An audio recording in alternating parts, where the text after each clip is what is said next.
All right, we're with Domhnall Gleeson and Wright from the Harry Potter franchise. Thanks for taking the time today, guys. Thank you. You guys pretty familiar with the bonus features for Deathly Hallows Part 1?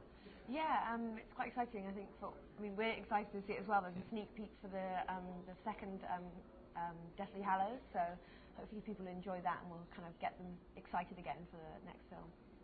And there's plenty of behind the scenes type stuff as well. So, but we haven't seen it, so we're not that familiar. No, yeah, with not it. that familiar. We want to watch it as much as the rest. But we were behind the scenes. Yeah. So anyway, so we kind of got a little bit of we got a sneak bit. Doesn't matter. Yep. Now the first few films in the franchise were fun, almost whimsical, but they've gotten progressively darker. Can we expect that same thing with the final film? Yeah, definitely. I think it's in terms of the final battle against good and evil in these movies, happens in the last one, and it's incredibly dark and it has to have that really in terms of when Harry finally faces Voldemort in the forest and tries to defeat him. But I think in terms of seeing Hogwarts in this film is going to be very, very different, because obviously it's just the scene of a battle rather than being this kind of warm home of a school that everyone sort of loves. It's going to be very different, but I quite enjoyed that in just seeing it in a completely different light and sort of almost demolishing it all was quite fun. And sad as well. Yeah. Speak to working with David Yates on this film. What kind of director is he? He's fantastic.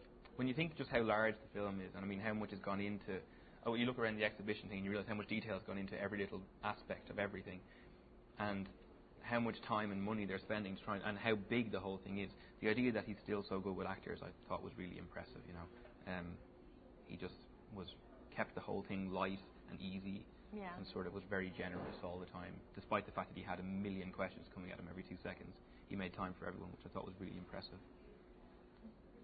Now, all these films are on the cam. We're done filming, obviously. Still, we have one more to release. After it's released, are you guys going to feel, I don't know, like something's missing? I mean, you guys have been, especially you, have been part of this for so long. Yeah, I think it is. I think really only until the credits go up at the premiere, when we have it all together in London, will it really feel like it's the end. And I think that's going to be I can imagine myself, I don't know, I think that's going to be really the moment when it does feel like the end in terms of the journey completing. But it's exciting. I find it always exciting when it starts in the cinemas and you begin to hear a response about it and excitement about it. I find always exciting. But no, it is going to be a definite hole in kind of what I'm used to, but I guess it's now paid in the next bit that you become used to, the next bit in your life.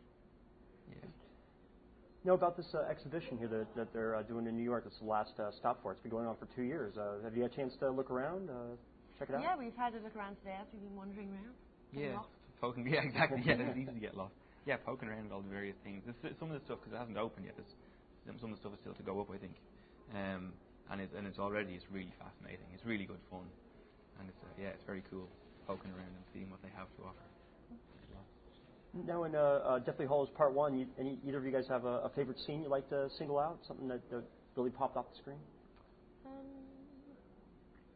I kind of really liked, in terms of, I wasn't involved in the scenes, but obviously a vast majority of the movie was based outside of Hogwarts, and I just found that quite refreshing, and I love the English countryside, the Scottish countryside, and I think they really utilised as much as they could in that sense, and it just really honed in on the fact how vulnerable and sort of at danger Harry, Ron and Hermione are, and I think the landscapes really helped to sort of embed that. You? No? Yeah, no, I've got plenty. Yeah. I thought the big argument which leads to Ron kind of parting ways for a while was really great. And I like the dance with Harry and Hermione a lot, and I like the Seven Potters scenes. It's funny, there's a lot that's sad about it, and then there's some really, really funny moments in it as well. It's great. Okay. Well, guys, thank you so much again. Appreciate it. Thank you very much.